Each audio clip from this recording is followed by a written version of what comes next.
Have you ever played Minecraft and thought to yourself that it's weird that sheep don't explode? Or perhaps that cows should turn into a military-grade turret who will shoot and subsequently kill you on sight? Or maybe even that pigs should transform into a cheap knockoff of John Cena with superpowers of the anime-like variety? If your answer to any of those questions were yes, I am quite worried about your mental well-being. However, I do have some good news for you. Even though those desires are highly questionable, there's finally a way to add just that to your everyday Minecraft experience. This is all thanks to an absolutely evil genius named McMakistein, who has coded something that most definitely looks like a mod, but is apparently an excessively advanced data pack. And this data pack adds a new mode called Impossible, where it adds an absolute plethora of diabolical changes that are specifically designed to increase your monthly spending on therapy. You might have seen this challenge being undertaken by some of the members of the Hermitcraft server and their friends, where their combined total number of deaths almost reached a whopping 1400. So my odds of not struggling for dear life to complete this challenge are rather slim. However, due to the previously mentioned content creators having played through this challenge, I did know a few things and strategies for tackling this challenge, but I actually deliberately decided to stop watching the playthrough, as I knew that there would probably come a day where I'd want to subject myself to a whole new level of self-abuse. Because of this, I did have a tiny bit of knowledge going into this challenge, but it was very limited. But with all of that said, let's have a look at the absolute train wreck of a playthrough I decided to subject myself to. The action-packed challenge started straight off the bat, where I had to overcome the challenge of adding the data pack using my lukewarm IQ. In all seriousness, I actually messed this up several times before getting it to work, which is rather telling of what's to come. But I did eventually manage to create the world, meaning that we had successfully cleared our first challenge. We then spawned in a spruce forest, which I initially thought was rather suboptimal. However, I rather quickly noticed that we had spawned right next to a pillager outpost, which made the situation even worse. I then realized that this would be a trial by fire, as the arrows the pillagers were using to harass me with were changed with the data pack. So I started hearing explosions behind me as I tactically retreated in a very heroic and brave manner. Safe to say, my situation wasn't ideal, so I made the executive decision of swimming across a river to hopefully get to a safer area, away from the pillagers. But I was then rather rudely reminded that this data pack adds sharks that attack you if you try to swim. However, I did somehow manage to take a hit from it and escape with my life intact. I genuinely have no idea how I managed to do that on my first try, so I took that small win and decided to get onto some standard mining and crafting and grab some wood. However, this data pack adds a mechanic, where if you break an unstripped piece of wood from a tree, the whole tree will shoot out its bark and absolutely obliterate you. And in order to avoid this, you can stand below or above the tree as you break the first piece of wood. This is another thing I was already aware of going into this challenge. So I continued from there and thought it might be a good idea to craft a pickaxe. But even crafting tables are trapped in this challenge, as it turns into a turret firing target-seeking, explosive projectiles while simultaneously deploying rotating saw blades from its sides, given that you use it for too long. However, as that said thing happened, I noticed that I had somehow still not managed to set everything up correctly, as it transformed into green dye. So after having grabbed some stone and a stone pickaxe, I decided to fix the issue. And after the issue had been fixed, and I had crafted a full set of stone tools in a very epic and eventful manner, I went off once again, since I had been an incredibly smart, talented, and highly skilled man with larger than average reproductive organs who thought it would be a good idea to taunt a bunch of teleporting sharks. I had ended up severely injured. This had in turn made me rather peckish. And when I say peckish, I of course mean on the brink of death from starvation. So I decided to try to grab myself some food using a nearby sheep, which instantly backfired as it immediately exploded and killed me. I have absolutely no idea why I did that, as this was one of the things I was already aware of in this data pack. So I respawned at the initial island and started collecting dirt that I could use to bridge over the water in hopes of not receiving the Minecraft equivalent of a severe penetration by the excessively genetically modified sharks added with this data pack. But I then realized that the pillager outpost I had spawned next to had tents, meaning that I had a way of getting wool for a bed. So I rushed up to it and grabbed myself some wool as well as some of the hay bales for food. Then continued our adventure. I decided to pick up a bunch of berries as well, as I had a suspicion that the game would find even more ways of screwing me over, meaning that my need for food was likely endless. My plan from here was to try to find a village, the reason being that they have a chance of spawning with a bunch of hay bales, meaning that it would give us a huge amount of food to start off with. However, I was aware that this data pack made villages completely unusable as they turn hostile, so I did have to find a way to deal with them. As some of you who have watched my other content would know, this game tends to screw me over rather regularly, possibly due to some personal grudge. And this time wasn't any different, as I didn't manage to find a village before sundown. So I crafted myself a bed to sleep through the night and continued my search. I then immediately ran into a dark oak forest where I decided to grab a bunch of mushrooms to further grow my stash of food. And after having explored for a bit longer, I found myself at a mountain with a decent amount of iron, which I decided to take into my possession. But in this data pack, mining iron ores spawns miniature iron golems that you have to kill to get the iron. However, this wasn't that big of an issue, as they're about as intelligent as me in my parents' eyes. And it turned out that my parents are very much correct, as I managed to get stuck in a death loop as I slept through the night. This caused me to die 4 times. It then killed me 2 more times, because I'm not very smart. Shortly thereafter, I realized that I had completely forgotten how furnaces worked in this data pack, so when I tried smelting said iron, I got absolutely decimated. But with those incredibly avoidable and embarrassing deaths, I left with an immense boost in confidence and decided to take on a few pigs for food, as living off of berries was getting a bit annoying. And as I waited for my food to cook, I decided to check if placing a roof over the bed would prevent it from launching me into space. To no one's surprise, it did not. Shortly after having set off exploring once more, I ran into yet another mountain with a ruined portal with a bit of lava, which was absolutely ideal, as that meant that we had a way of getting to the Nether. So I decided to set up shop, but I rather quickly realized that I couldn't use chests, as they had been weaponized and rendered unusable. I was also informed that lava spreads in a rather unpleasant manner, making my already unpleasant, tedious and arguably pointless life even harder to deal with. So I deployed my go-to strategy of tackling problems of pretending that they aren't there, and hoping that they would vanish in a very magical manner as I collected all of the iron in the nearby vicinity. I then decided to scout out the area I had decided to claim, and noticed that it was located right next to a plains field. And once I had entered it, I realized that plains are absolutely riddled with mobs. This is something that I hadn't really thought about before, as I'm not used to running into the issue of sheep exploding, cows turning into fully automatic turrets, or pigs turning into John Cena. This made navigating through it a bit harder. It made it so hard, in fact, that I decided to pillar up to see if there was anything on the other side of the severely genetically modified cattle that was worth going for. And I immediately laid my eyes on a bunch of hay bales, meaning that I could potentially solve my food problem for a substantial amount of time. So I scuttled my way over with immense precaution and set my spawn right outside of the village, as I was quite certain that I was going to die several times due to my overall lack of reflexes. As it turned out, I was very correct, and it most certainly didn't help that the area was also crawling with a bunch of mobs, making my levels of happy chemicals plummet. I also went on to die to my bed yet again, just for good measure. But once I had carried out the most scuffed recovery mission of all time, I made it back to where I had placed my bed and crafted myself a new shield as well as some boats, so that I could hopefully trap the villagers. And as I made my way back to the village, I realized that a completely new shield with full durability breaks from 3 attack cycles from a cow, which was very concerning. But it didn't end there, as the normally mighty boat didn't have any effect on the roided up villagers in the slightest. Safe to say, I was more screwed than I had realized. So I started taking out all of the villagers I saw by utilizing my signature strategy of baiting them into chasing me, to then pillar up and bully them from above. After all, they don't call me the masturbator for nothing. Once that had been dealt with, I got on to a good old raiding session. Even though this was sure to be really helpful in my quest of beating the game, I would most certainly have wished it to be easier than it was, as this had essentially been the equivalent to breaking into a house of a gun owner in Freedom Town. After having grabbed everything that wasn't nailed to the floor, I returned to my homely mountain and grabbed the rest of the iron I could find, to then craft some armor, as I appeared to have a skill-related issue.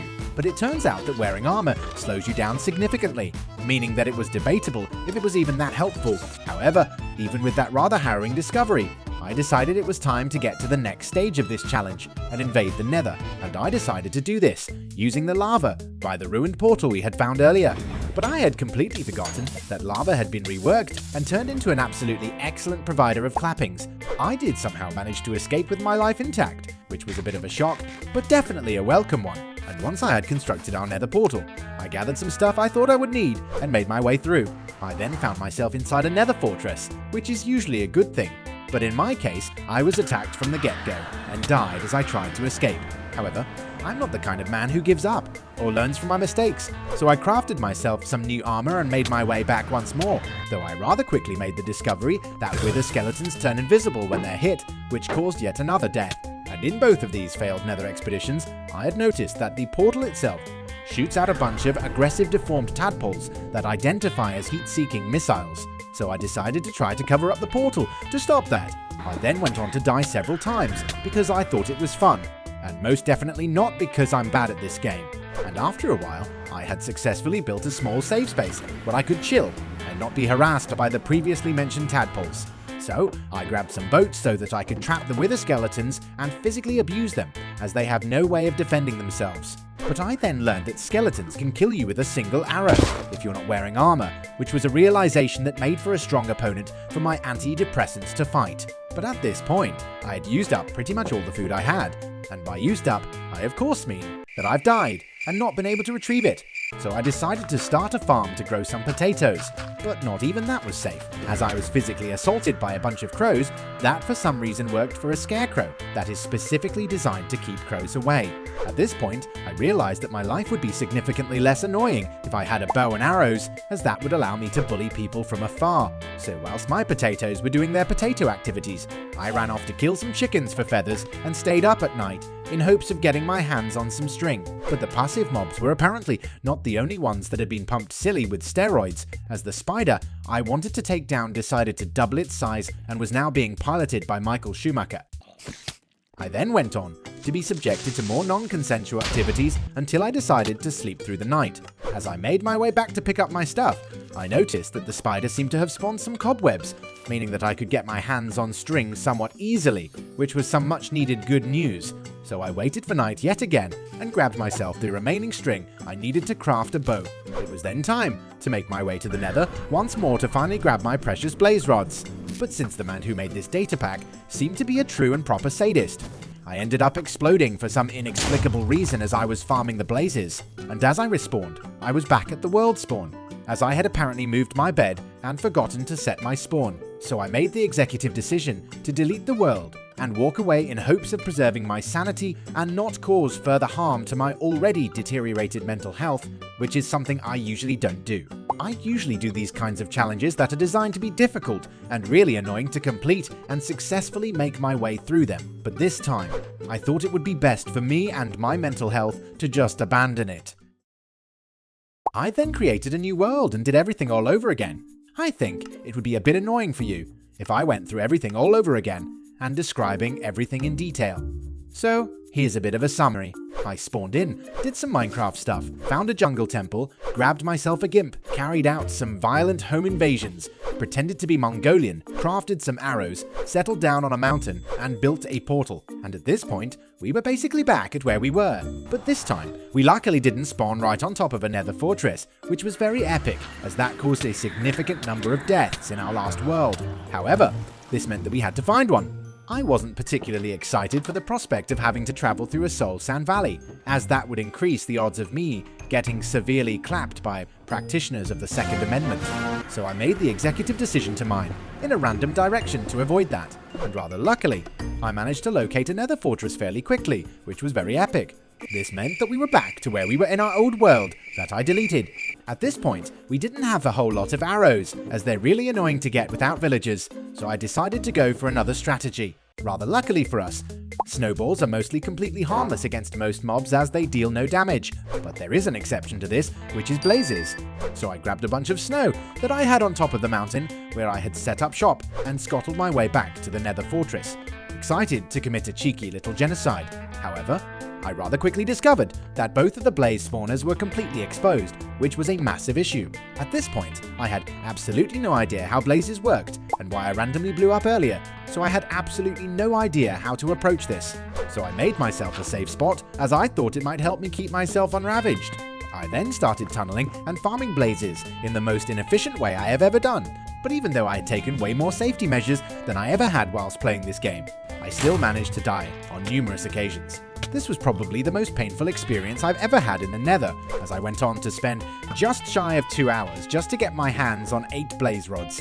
This was 2 hours of pure anguish and despair, that most definitely could have been used to do something productive, like learning how to make a fire in case my plane would crash and I need to survive on a desert island. Or perhaps learn how hockey sticks are made, in case I need to switch professions, as I have a weird feeling that unemployment might become financially unsustainable in the future. But instead of that, I decided to use it to struggle for my life doing something in a video game that usually takes less than 5 minutes.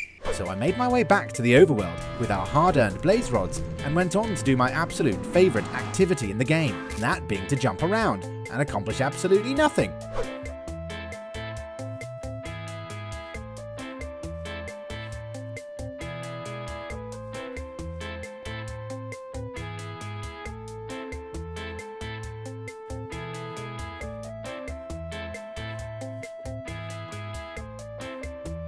And once that incredibly important activity had been completed, I started preparing for our next step. Whenever I beat the game, I always go for villager trading for pearls, as it is the most low-effort option. However, the villagers in this data pack transform into average Eastern Londoners, meaning that we had to go for a different strategy. So I mined for a bit to get my hands on diamonds, which was actually much easier than normal Minecraft for some reason, as the diamonds grew legs and started running away when they were mined. And when they were killed, they dropped 2 diamonds instead of 1, which was very epic. So I crafted some armor for later and a diamond pickaxe to use to get gold to, in turn, used to barter with piglins for pearls like a very smart and sophisticated young man. However, in order to go through with that previously mentioned master plan, I needed to find Nether waste, as that is the only viable place to get gold in. So I had another look in the direction of the Nether fortress we had used earlier, but couldn't see anything of interest. I therefore utilized the same strategy as I did right before, and mined into a wall in a random direction and hoped for the best. And almost immediately, I found a small tunnel with a few piglins, which was absolutely perfect. So I threw the small amount of gold I already had and managed to get 4 ender pearls, meaning that we were officially off. But the tunnel was a bit small and insufficient, so I continued our horizontal excavation to find a proper nether waste. And when I had finally made my way out of the wall of netherrack, I was absolutely obliterated by a lightning fired by a glowstone. Safe to say, this wasn't ideal. So I made my way back and destroyed some of the glowstone to not get hit again, and put down a boat to make my way down to my stuff. But just as I landed, I was struck by lightning once more, which destroyed most of my stuff I was trying to retrieve. And as I was collecting the stuff that had somehow managed to survive, I got in another boat to make my way over to it, and was subsequently struck by lightning yet again, which killed me. Once I had consumed a sufficient amount of liquid meaning to go on, I made my way back and discovered that everything I was carrying as well as everything I was trying to retrieve had been destroyed. This included the 4 ender pearls I got from bartering, as well as my diamond pickaxe. At this point, I had gotten used to having everything I love and care about be ripped away from me when I needed them the most, so I continued bridging in hopes of finding the damn nether waste. But rather surprisingly, this didn't actually take very long, which was very epic. I was still pretty high up above the ground at this point. So I used a boat to get down once more and was struck by lightning. I had, as per usual, absolutely no idea what was going on and panicked, thinking that I could get struck again for absolutely no reason. But once I had regained my YOLOian mentality, I got on to grabbing as much gold as I could get my hands on. However, about 10 minutes into pretending to be a non-amphibian pirate, I ran into a few endermen and found out that they were just as roided as all the other mobs, as you apparently lock onto them and can't look away, essentially ensuring your death. So I made my way back, got struck by lightning, as usual, and got back to the task at hand, which was rather swiftly interrupted by the expanding lava thing that casually converted my unclapped cheeks into their clapped counterparts. At this point, my levels of dopamine had reached its all-time low of that day. So I tried switching strategy by attempting to find a mesa biome to acquire gold in a safer way. However, I didn't make it particularly far before my spastic ADHD brain told me to turn back. So back I went into the nether to get gold. But this time, I was sure that I was basically guaranteed to succeed in my mission without any effort whatsoever, as I had brought a carved pumpkin. And as I was utilizing a freshly caught financial exploitation victim, I remembered that bartering gives you arrows, which was very epic, as I had been getting arrows using the peasant strategy up until this point. Once I had spent a bit over 1.5 hours since I started mining gold, I made my way back to the scuffed little setup of scattered stuff I call base, with a grand total of 4 ender pearls.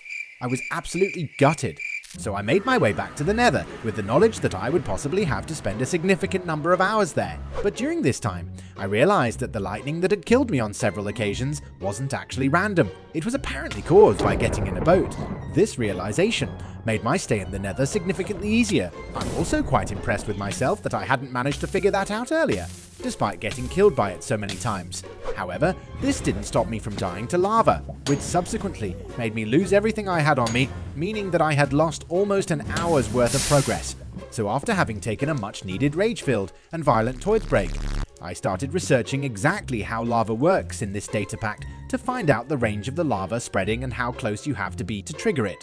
And after having conducted sufficient research to hopefully not get ultra-clapped in the exact same manner as before, I returned to the place where I died and lost all my stuff to cover up all of the lava. Once I had successfully done just that, I returned to the overworld and laid my eyes on an Enderman, which was incredibly exciting. So I grabbed a boat with the intent of trapping a tall and touchy man in black clothing to rob it in a rather violent manner. But as I tried doing that, I accidentally got into the boat myself and was struck by lightning, which destroyed all of the stuff I had on me, which included multiple diamond tools. And since this had happened several times in quick succession, I had completely run out of food. So I had to spend a bunch of time waiting for my potatoes to grow, which was just as exciting and action-packed as you may imagine. It was then just a matter of going back to the Nether and repeating what we've done up until this point, which was to gather a bunch of gold to then die and lose everything over and over again. But finally, after an embarrassing number of deaths and close to 6 hours worth of active playtime, we had finally gotten our hands on a sufficient amount of ender pearls, which was a bigger relief than the one you need Kleenex for. So I crafted our Eyes of Ender and used it, only to get attacked by a small dragon that violently ruptured me. With that, I started moving in the direction that the dragon had initially flown in, but I quickly remembered that I can't use boats or swim, meaning that I needed an absolutely absurd amount of building blocks. So I grabbed myself a bunch of wood, as I could craft them into slabs to make it a bit more cost efficient. Then began yet another session of struggling for my life, but this time it was to find the damn stronghold. This session was significantly more painful than it usually is, partly due to the fact that it was definitely located under a deep ocean, but also because I'm not particularly intelligent. That combination of aspects made this situation incredibly annoying. And when I say incredibly annoying, I really mean it. Normally when you head off to find the stronghold, it will usually take around 10 minutes depending on the seed.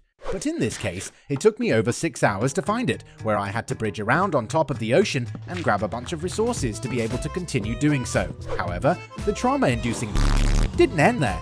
Because of this process taking so long and many attempts, I had essentially run out of Eyes of Ender when I got to the stronghold, meaning that I couldn't actually activate the portal. This meant that I had to go back to the Nether once again to grab even more blaze rods, which took about 2 hours the first time I did it. It is at times like these I start questioning every single life decision I've ever made. But putting my failure of a life aside, I had actually come across another Nether fortress as I was robbing Mother Nature of all the gold I could find.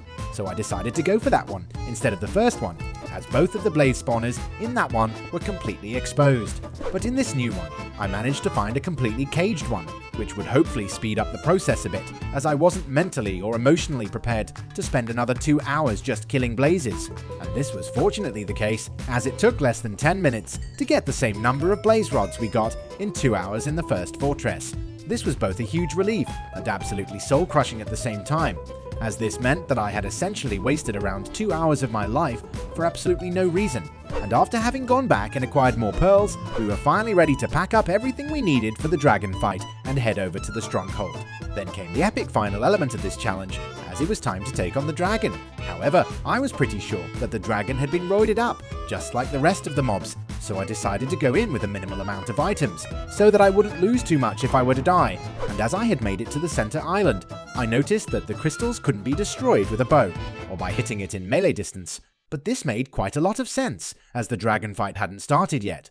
So I waltzed over to the sleeping dragon and was told to read a manual of how to kill it. My immediate thought was that the fight probably wasn't going to be hard enough to warrant me reading something, so I decided to just skim through it and started the dragon fight.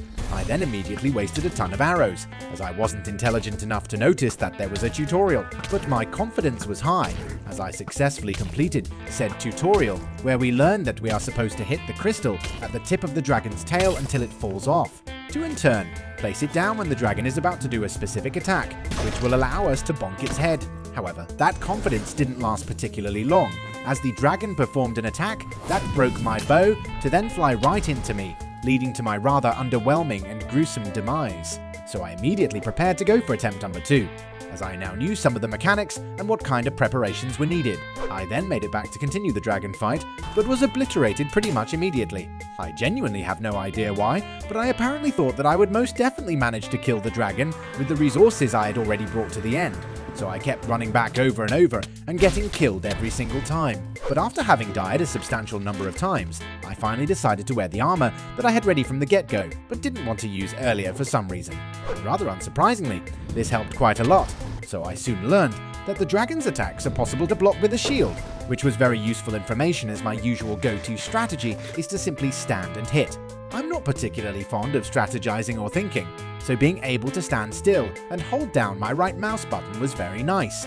But even though my brain doubled in size, I still died without making any significant amount of progress.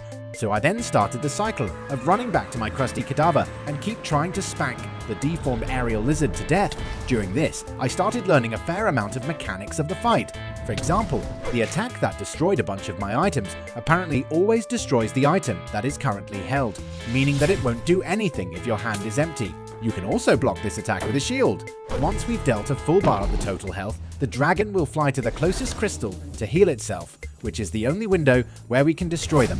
If we fail to destroy the crystal in that window, an already destroyed crystal will regenerate. The crystals you get from the tail of the dragon can't be mined, but you can break and pick them up by putting water on the same block, which will give the crystal back to you. With this newfound knowledge, I could actually start making some progress on the dragon.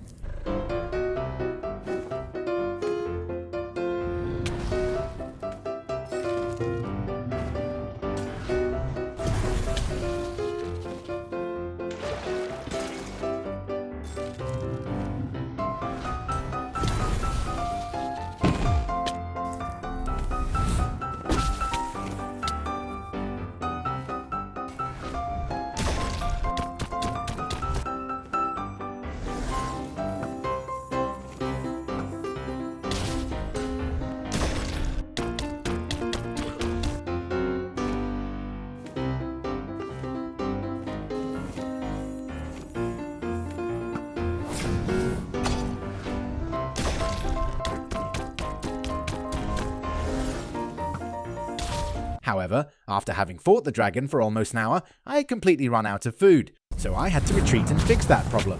And even this was really annoying, and caused several deaths, as well as a random creeper explosion that destroyed the vast majority of the food I had farmed along with some items in my barrels. I also realized that I had used up pretty much all of my arrows, so I also took a pleasant stroll through the Nether to grab some more from the friendly locals. And when I say pleasant stroll, I of course mean a traumatic and unpleasant journey through actual hell, and by friendly locals, I of course mean nightmarish abominations. But after having subjected my mental health to further deterioration, I made my way back to initiate yet another attempt at killing the dragon. However, I had to go for iron armor instead of diamond, as I lost it during our last attempts, effectively transforming me into an actual peasant. Unsurprisingly, this backfired rather severely, and I got annihilated pretty much immediately. Since my number of functioning brain cells can be counted on one hand, I decided to run in once more with the exact same game plan and approach, which for some miraculous reason actually worked. A surprise for sure, but a very welcome one. But as I had prepared for this attempt, I had actually grabbed myself a few beds to use for when the dragon was stunned. However, the amount of damage it caused was about as disappointing as the progression in my real life. And after about 50 minutes into the less than successful fight, the dragon decided to kindly inform me of an issue it had uncovered regarding my level of skill. At this point, I had run out of food and arrows once more, meaning that I had to go back to make a bunch of preparations yet again. This was rather annoying. So annoying, in fact, that I think I need to put this into context. At this point, I had spent roughly 35 hours of active game time in this data pack and still had to go back to gather materials to make another attempt at killing the dragon. Beating the game in hardcore without armor using only wooden tools normally takes me less than 2 hours, so I'm inclined to say that my crippling depression is very warranted. This made me realize that I was rather unlikely to successfully kill the Ender Dragon on my next attempt, given my previous track record. So I decided to make some more sustainable preparations this time, starting off by grabbing some diamonds as a well-needed anti-clapping measure. And since I would have much rather shoved my meat into a bee's nest than to go back to the Nether to get arrows, I decided to build a quick makeshift automatic mob farm, as that would allow me to get arrows without leaving the overworld. This meant that I could do other stuff as I was getting arrows, so I thought it would be a good idea to grab some wood to make a platform for the AFK spot for the farm and move my potato farm to it. That way, I would get both food and arrows by going AFK at the same spot. As you can hear, I had basically transformed into Albert Einstein at this point. Once I had completed every Minecraft player's favourite activity of standing AFK, I went back to take on the dragon for the millionth time in this video. But this time, I actually managed to get into a flow for the mechanics and learned a few more tricks, so I actually managed to make substantial progress.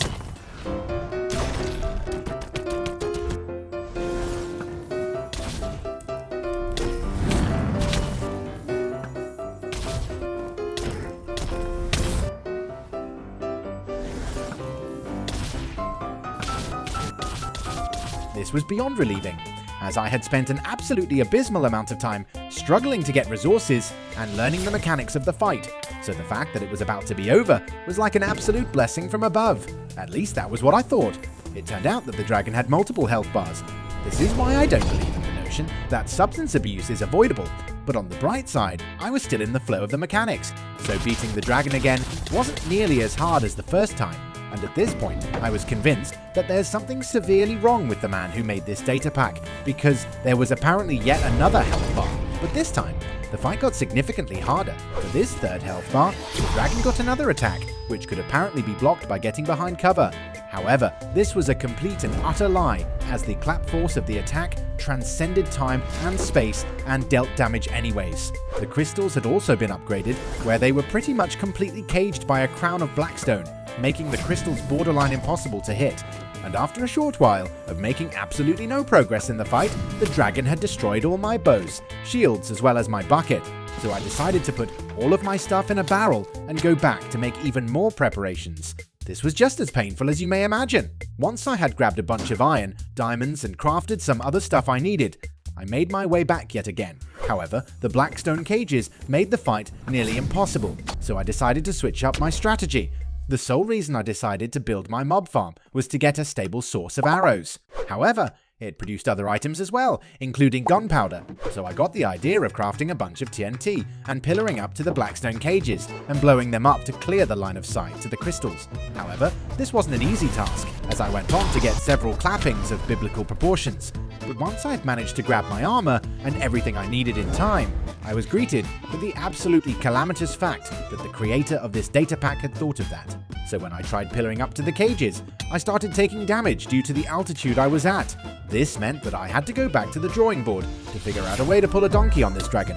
I landed on pillaring up right after I had dealt enough damage to hopefully get a more reasonable angle for my shot at the crystal. However, that wasn't enough either, as some shots were still impossible. I then realized that my lack of intelligence had gotten the better of me yet again.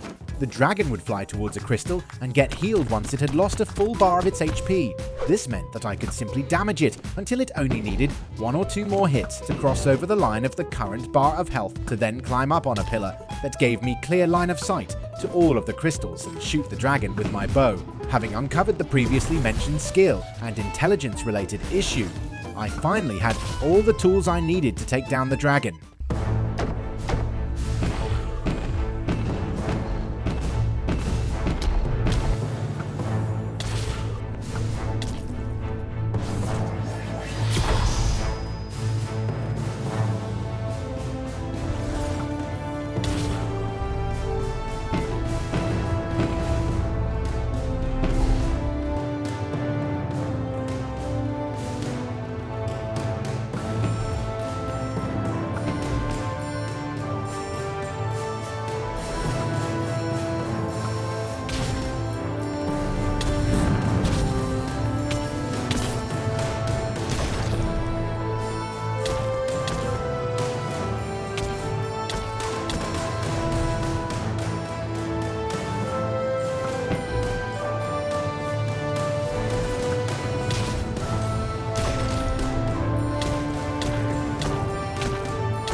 and after an absolutely soul-crushing 48 hours and a grand total of 131 deaths, I had finally broken free from the curse that is this data pack. But on a serious note, I don't think I've felt this rewarded from a video game in a very long time. Killing the dragon was probably the most irritating, daunting, anxiety-inducing, and miserable experience I've encountered in Minecraft, so the feeling of finally taking it down was absolutely amazing. I'm actually really impressed with the overall experience of this playthrough. Everything was meticulously engineered to properly screw you over for seemingly no reason, but everything was really well made. Everything from the mechanics of the dragon fight to the animations, as well as the ideas that probably required a worrying amount of less than law-abiding substances to come up with. It was all really well made, which made this whole thing even more annoying, as this meant that this man had used an actual immense level of skill, finesse and creativity just to screw you over. I honestly respect that. The weird thing about it is that I actually feel like I had fun playing it, and I'm not sure if that means that the creator of this data pack is an absolute genius who's incredibly talented at game design, or if I just hate myself more than I had previously thought. Thinking about it, it is most likely a combination of both. But anyways, that is my adventure summed up. So there we have it. I beat Impossible Minecraft. I hope you enjoyed it. Please leave a like and subscribe if you did, and I'll see you in the next one.